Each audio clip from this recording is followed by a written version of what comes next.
Welcome to Israel Now News. I'm Rebekah Roberts. And I'm Yochanan Elrom. In our top story, Israelis are celebrating the monumental re-election of Donald J. Trump as President of the United States, and are hailing his victory as God's plan. Celebrations were held throughout the country and especially in the undivided Israeli capital of Jerusalem. News agencies reporting from the city's iconic Machane Yehuda market said Israelis were praising God for Trump's victory. A whopping 66% of Israelis said they supported the former president ahead of the elections, and since then, his popularity has skyrocketed. Israeli Prime Minister Benjamin Netanyahu hailed Trump's re-election as the greatest comeback in history. He congratulated the president-elect on his historic return to the White House, which offers a new beginning and a powerful recommitment to the great alliance between Israel and America. Yes, Rebecca, President-elect Donald Trump held 3 telephone calls with Israeli Prime Minister Benjamin Netanyahu in the days following his historic re-election as President of the United States. Netanyahu said the 2 leaders spoke of strengthening the strong alliance between America and Israel. Netanyahu said he and Trump see eye to eye on the Iranian threat in all its components and the danger posed by it. He also added that we also see the great opportunities for Israel in the expansion of peace and in other realms. President-elect Donald Trump is stacking his administration with conservative, America First Israel supporters. Trump's transition team announced the nomination of Elise Stefanik to the position of United Nations ambassador. Stefanik valiantly defended the Jewish state in Congress and led efforts to curb violent anti-Semitic riots that took college campuses by storm after October 7th. The president-elect has nominated conservative champion Marco Rubio as Secretary of State.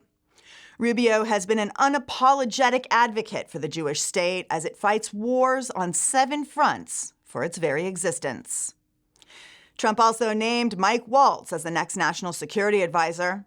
The former Green Beret boldly opposed Biden's one-sided pressure against Israel and has called on America to support the Jewish state in attacking Iran's nuclear facilities.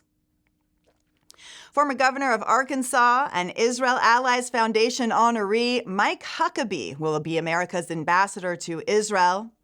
Huckabee has unapologetically supported Israel in its war on terror and has valiantly defended the Jewish state. The Republican Party has won control of both the House and the Senate, placing America in a unique position to usher in a new era of peace and stability in the Middle East and throughout the world. Israeli Defense Forces are acting on new intelligence that reveals Tehran has developed chemical weapons and may soon transfer them to its proxies in the region, including Hamas and Hezbollah. IDF officials believe that Hezbollah already possesses gas dispersal systems capable of deploying Iranian-made weapons of mass destruction. Kuwait's Al Jazeera news service reported that the Islamic Revolutionary Guard Corps sent a shipment of qualitative weapons to Hezbollah in July, which included bombs, missiles, and electromagnetic pulse warheads for use in its war on the Jewish state and its allies. The Biden administration is using its remaining time in power to pressure and threaten Israel as it continues to fight for its very existence. U.S. Secretary of Defense Lloyd Austin issued another grave warning that the White House would withhold weapons to the Jewish state if it did not improve the supply of aid to Gaza. Jerusalem insists that the IDF is facilitating full aid transfer efforts to all areas of the Gaza Strip, but that Hamas is stealing aid supplies and selling it for profit on the black market. Israel's Channel 12 reported that Israeli leaders believe the Biden administration will go all the way in pressuring and punishing Israel during its remaining 2 months in power. The U.S. Department of Justice has charged an American-Iranian operative in the plot to assassinate President-elect Donald Trump and 2 Jewish Americans. The individual is a member of the Iranian Revolutionary Guard Corps. In addition to his clandestine activities on U.S. soil, the Iranian spy also took part in the attempted attack on Israeli tourists in Sri Lanka. Attorney General Merrick B. Garland said, "There are few actors in the world that pose as grave a threat to the national security of the United States as does Iran." The DOJ also announced the arrest of 2 other Iranian individuals who were recruited to silence and kill an American journalist on U.S. soil. The Biden administration has chosen to turn a blind eye to Palestinian terrorism and is using its remaining time in office to bolster the corrupt Palestinian Authority. Last week, the White House announced that it was waiving terror sanctions against the PA despite its continued incitement and funding of violence against Jews. The State Department released a statement saying that the PA continues to make payments to the families of prisoners convicted of committing acts of terrorism and paying lifetime salaries to the families of individuals who were wounded and died while committing acts of terror. The Palestinian Authority has added thousands of terrorists to its pay-to-slay stipends, including members of Hamas who participated in the October 7th massacre of 1,200 people in Israel. The Free Beacon noted that those violations should trigger American sanctions, barring members of the Palestinian government from obtaining visas. Despite all evidence to the contrary, the Biden administration insists that PA leader Mahmoud Abbas is committed to peace and reiterated America's determination to partner with the terror leaders of the PLO and the PA. The International Criminal Court has announced the launch of an external probe into the alleged sexual misconduct by its chief prosecutor, Karim Khan. Khan's rabid anti-Semitic policies have weaponized the ICC against Israel. He has demanded that The Hague issue international arrest warrants for Israeli leaders and top IDF officials, and has repeatedly vilified Israel in the international arena. Claims of Khan's sexual misconduct have gone unanswered, but now American officials are demanding that the allegations against him be cleared before he can pursue any further action against Israel in the International Criminal Court. Columbia University was once again host to anti-Israel protesters who staged a demonstration in opposition of Veterans Day. Pro-Palestinian groups announced that they had hijacked the U.S. holiday and reclaimed it for the martyrs killed by the American war machine. Organizers of the Martyrs' Day event said Veterans Day is an American holiday to honor patriotism, love of country, and sacrifice of veterans. We reject this holiday and refuse to celebrate it. Thousands of Israelis were airlifted home after anti-Semitic rioters attacked Israeli soccer fans in Amsterdam. The coordinated attack was planned in advance of the match between Israel's Maccabi Tel Aviv squad and Amsterdam's Ajax team. Bloodthirsty mobs of Muslims and pro-Palestinian activists waited for Israeli fans to leave the arena and then violently attacked them. Free Gaza stickers were booby-trapped with razor blades and plastered throughout the city, as well as on the National Holocaust Museum. This was the largest anti-Semitic assault in Holland since the Holocaust, and Dutch leaders decried the incident as a pogrom. King Willem-Alexander of the Netherlands reportedly told Israeli President Isaac Herzog, "We failed the Jewish community of Holland during World War II, and we have failed them again." Israel's Israel Airlines has announced that it will launch direct flights between Israel and the United States. This comes after the 3 major American airliners, Delta, United, and American, unilaterally halted their routes to the Jewish state. Since the outbreak of the war on October 7, 2023, El Al, Israel's flagship carrier, has been the only airline to offer direct service between Israel and America. Israel's Ministry of Tourism announced Israel Air's plan to operate 4 weekly direct flights between Tel Aviv and Newark, which will open the skies for more Americans to visit the Jewish state. Israeli leaders are increasing their calls to apply sovereignty to the biblical heartland of Judea and Samaria. Jerusalem's Minister of Finance, Bezalel Smotrich, hailed President Trump's victory as a historic opportunity to annex Judea and Samaria. He pointed out that under Trump's previous term, we were a step away from applying sovereignty to Israeli communities in Judea and Samaria. Now is the time to do it. He said, with God's help, 2025 will be the year of sovereignty in the biblical heartland. His calls were echoed by National Security Minister Itamar Ben-Gvir and Israel Gantz, the head of the Yesha Council. Gantz said, "We have inherited a president who loves Israel, Judea, and Samaria. Now the entire region is waiting for policies that will bring about stability and true peace, including the application of sovereignty in Judea and Samaria."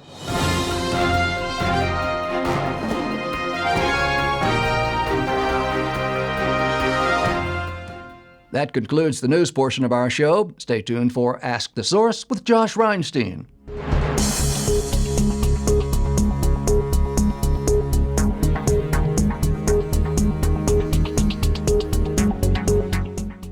Hello and welcome to Ask the Source. I'm your host, Josh Reinstein, and we're here in our beautiful studio in Jerusalem. My guest today is Elie Pieprz. He is the international spokesperson for the IDSF. Elie, thanks for being on the show. Josh, thanks for having me. Tell us a little about what is the IDSF. IDSF, otherwise known as Israel Defense and Security Forum. In Hebrew, we call ourselves Habitchonistim, the security guys. It's an organization of now over 35,000, some senior IDF officers, other just reservists, who are committed to Israel's national security. They did so on the battlefield, and now they're doing so in the diplomatic space and trying to affect the Israeli culture and society, have a much more stronger direction towards national security. Your organization has been all over the airwaves here in Israel. Its founder, General Amir Avivi, was one of the people who predicted October 7th, saying we're not taking it seriously what's going on in Gaza. Well, what are we seeing going on security-wise these days? Security-wise, things are challenging, but we see the IDF taking a very different approach. And that's the key. The key is getting over the October 6th mentality that, as you mentioned, General Avivi had predicted. We spoke about in Capitol Hill the year before October 7th. In fact, General Avivi was testifying in the Italian parliament 2 weeks before October 7th and was predicting that we were on the precipice of an actual war against Iran. What we're seeing now is seeing the IDF being much more aggressive. How the IDF approaches the war, both in Gaza as well as in Hezbollah, has had a dramatic effect on everything in Yudah v'Shomron, in Judea and Samaria, as well as in Israel proper, with many Israeli Arabs. You would have thought after October 7th, you would have seen much more unrest, violence coming from Israeli Arabs targeting Israel, targeting Israelis. Same thing in Judea and Samaria. It's not that didn't happen, not just because there was no interest. There was a lot of interest. They tried to, but because there was a recognition or understanding that right now Israel is in a very aggressive mode and is not really accepting restraints from whether it's the Biden administration or others internationally, they understand that they're not going to be successful, and it's that strong impact or the strong direction of the IDF that has made a lot of the other potential security challenges evaporate. You know, if you walk through the streets of Jerusalem today, you're seeing people celebrate all over the victory of Donald Trump. Everyone thinks that Trump coming into the White House is going to be a new page in U.S.-Israel directions. Is this a premature celebration, or is that how you see it as well? I think there is reason to be super excited, not just because of the potential of a Trump administration, but because of what Israel just avoided, the catastrophe that would have been a Harris administration. The idea that the Harris and the Biden-Harris administration kind of ignored all the anti-Semitism that was rising in their midst for the last year and be rewarded at the polls would be very, very problematic. It would be sending the absolute worst message, not just for Israel, but for American Jews. The fact that we avoided that catastrophe is very beneficial. The relationship with the Trump administration, based on 2016 and 2020, obviously has a tremendous opportunity. There are certainly going to be challenges, and we should not be too excited that everything we want. In politics, you always want to lower expectations. You want to be able to overachieve. And I think for Israelis, they need to be realistic about what we can achieve. But certainly, when you have a president that's coming in who has been clearly targeted for assassination by the Iranians, it's fair to agree that we are on the same page and we see Iran as a threat. The Biden administration isn't over yet. They have until January 20th. They're already threatening an arms embargo, a unilateral action at the UN and the ICC. How do you think this all plays out? I think the next 2 months is a very scary time for Israel. A lot of the same people who are part of the Obama administration that gave Israel kind of a goodbye package, which was very problematic. It recognized, it considered all of Judeans, Israeli presence in Judea and Samaria and in East Jerusalem and the Kotel, the Western Wall, as being occupied territory, as Palestinian territory. Very, very problematic. We've since learned that those same Biden people, they didn't just allow the UN to pass this resolution, they actually encouraged countries to do that. We anticipate the same people being just as aggressive, and particularly because there's a sense in many circles amongst the Democratic Party that part of the reason, or the big part of the reason why Harris was not successful was because of the war with Israel, because of Israel and the Jews, and there is a fair sense that they will take a certain amount of revenge against Israel. Seems that the Arab world is getting the message, though. We hear from Qatar that they don't want Hamas in Qatar anymore. Iran is now backing down from the attack that they said was going to break our teeth. Everyone's kind of taking a different position, as it looks like America and Israel are back together again. There is a new sheriff in town, and I think the Arab world understands that. They understand force. They understand strength, and frankly, they understand how Trump handled things before. And I think that that bodes very well for Israel, bodes well for Israel expanding the Abraham Accords, and frankly, that bodes well for Israel, the Middle East, as well as the U.S. You mentioned the Iran assassination attempt on Trump and Iranian, proxies in the region. Do you think that the Trump administration is going to crack down on this? Because some people are saying they're talking about ceasefire. Yeah, listen, there's no doubt the Trump administration wants to see the war end. The question is how that's achieved. If that's achieved by encouraging Israel to defeat enemies versus encouraging Israel to surrender, then that's the big difference. And I think this administration wants to see Israel successful. They understand that the way that the things are going to change the Middle East, or we're going to potentially see peace between Israel and Saudi Arabia and other Sunni Axis countries, is only going to happen if Israel is successfully able to destroy Hamas and significantly incapacitate Hezbollah. Elie, there are literally tens of millions of people watching this show. What message do you have for our viewing audience? Well, I would say most important thing, obviously, is to pray for Israel, pray for the peace of Jerusalem, and pray that the unity between the U.S. and Israel is something we haven't seen before. Thank you, Elie, for being on the show. And thank you for tuning in to Ask the Source. I'm your host, Josh Reinstein. Now back to the studio.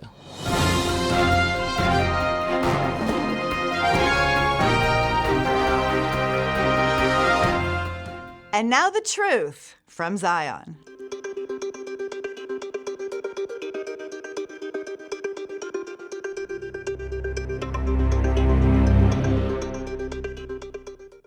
It's one of the oldest empires in the world, but it's been through many changes in modern history.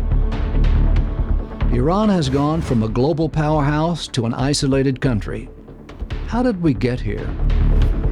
The Iranian Revolution changed the country's society virtually overnight when the Islamic Revolutionary Guard Corps overthrew the government of Mohammad Reza Pahlavi in 1979.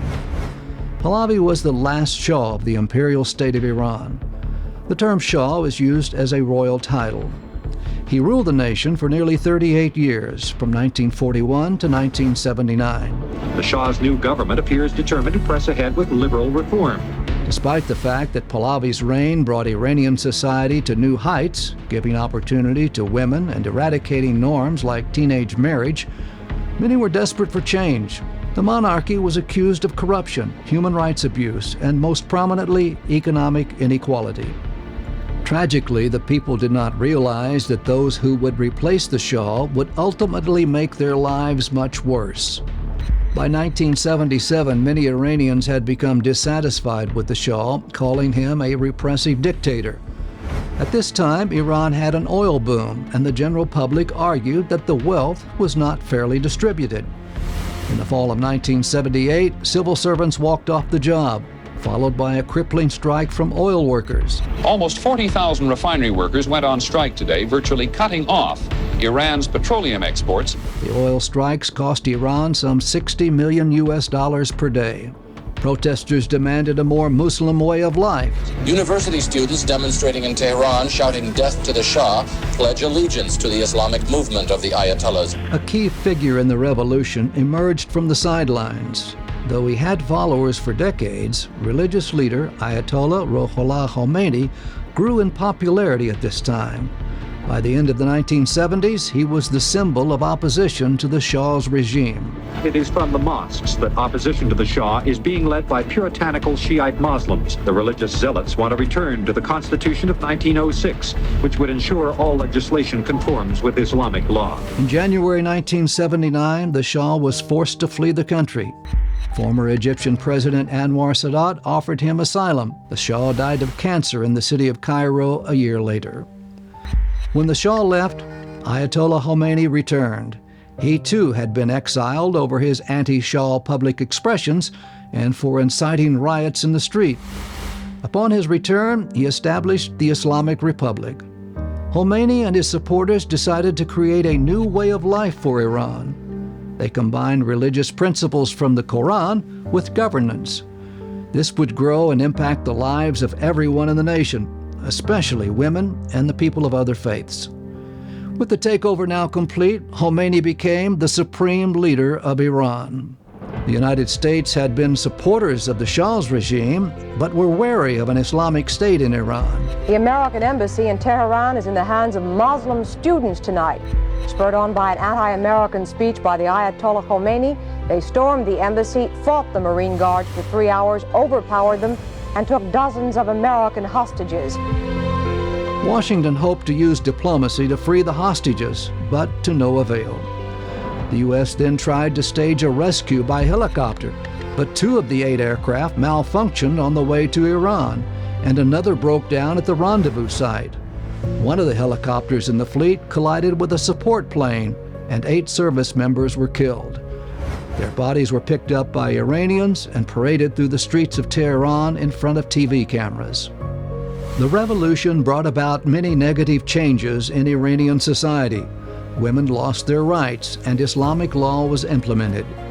This led to human rights violations and the suppression of political dissent, which continues to be a concern today as women fight courageously in the streets for their right not to wear the hijab, which is a headscarf and a sign of modesty in Islam.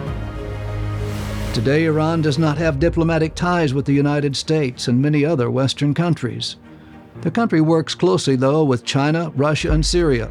Life in Iran is controlled by religious zealots, with Supreme Leader Ayatollah Ali Khamenei running the show. Iran under the Ayatollahs faces severe decline due to corruption, drug issues, air pollution, and neglect of public welfare. Iran is a pariah state, leaving many of its citizens dreaming of a day when it will realize past glories.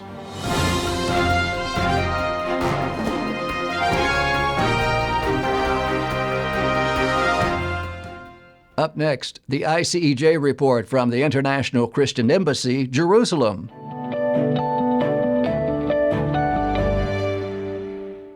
ICEJ is passionate about offering practical help and life-changing opportunities to those in need in every sector of Israeli society. Since Israel's war with Hamas began, Israeli citizens have been negatively impacted economically, with many business owners losing more than 50% of their monthly income. This makes it difficult to keep their business afloat and to provide for their families. Government compensation offers insufficient relief for small businesses, many that are operated by women. The situation is even more complicated for those evacuated from their homes, far away from their customer base. To help alleviate these challenges, the ICEJ is sponsoring business mentorship and giving grants to help small businesses succeed, even in these challenging times. Since 1980, the International Christian Embassy Jerusalem has been a voice of Christian support for Israel and connected the global church to the land of the Bible. Headquartered in Jerusalem, the ICEJ has taken action to stand with Israel by caring for Holocaust survivors, helping Jewish families return home to Israel, providing bomb shelters, fighting anti-Semitism around the world, and by inviting Christians to discover Israel for themselves. היי, אני סווטה שפו. אז בעצם יש לי תואר בעיצוב גרפי, ועבדתי כמה שנים בסטודיו לעיצוב, אבל תמיד הייתה לי תחושה שזה לא ממש המקום שלי. תוך זמן קצר גם פתחתי סטודיו משלי, היה לי סטודיו באשדוד, וחודש לפני שהתחילה המלחמה עברנו לאשקלון. ככה עברנו, התחלתי לחפש לי סטודיו בסביבה, ובום, מלחמה, 7/10. פתאום אנחנו רואים מהחלון שלנו 170 רקטות טסים לכיוון שלנו, בעלי תפס אותנו ישר לממ"ד, ואז היינו שם 3 שעות בערך, הבנו שמשהו לא תקין. אז רציתי בהתחלה שהסטודיו יהיה מחוץ לבית, כמו שזה היה באשדוד.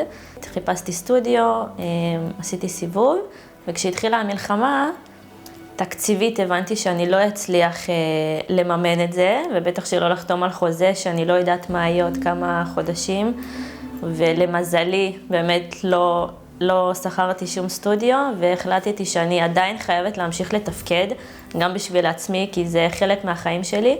אז פתחתי את זה בבית, בגלל מצב כלכלי, כי אפשר לממש גם וגם וגם, אבל עדיף קצת מכלום. וכמה חודשים ניסיתי לשווק בעסק, כמובן שההכנסות ירדו משמעותית, מצב כזה אוגרים את זה וחוסכים כמה שיותר. איך אני מרגישה עם זה שיש אנשים שתומכים מהעולם, זה פשוט מדהים, כי זה מאוד מרגיע. אנחנו פה כל יום נמצאים באיזושהי הישרדות, כאילו לבד, וכולם מזרימים וידאוים וטלגרם שכולם נגדנו וכולם שונאים אותנו, ופתאום לדעת שיש אנשים שבאמת תומכים, מסבסדים, רוצים שנצליח, יש בזה משהו מאוד מאוד מרגיע, ויש רצון גדול להצליח ולהראות להם שהם לא סתם עושים את זה. מה שאמרתי מקודם, שמספיק בן אדם אחד שיאמין בך, אז מספיק מדינה אחת שתאמין במדינה אחת, ואנחנו נשגשג ונצליח.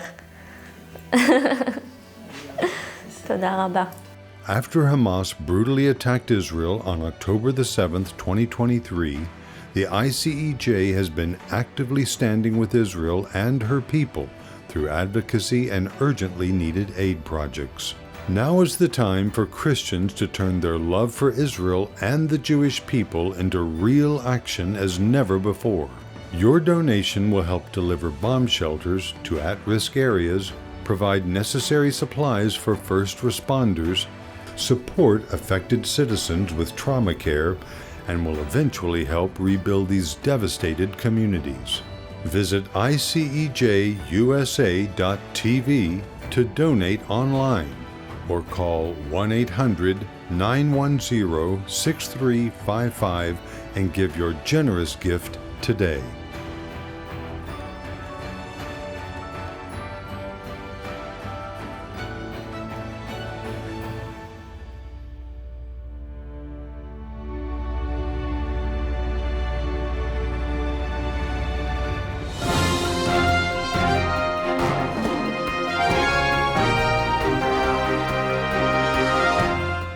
That's all for this edition of Israel Now News. I'm Rebekah Roberts. And I'm Yochanan Elrom, reporting from our studio in Jerusalem. Join us again next week for all of your Israel updates.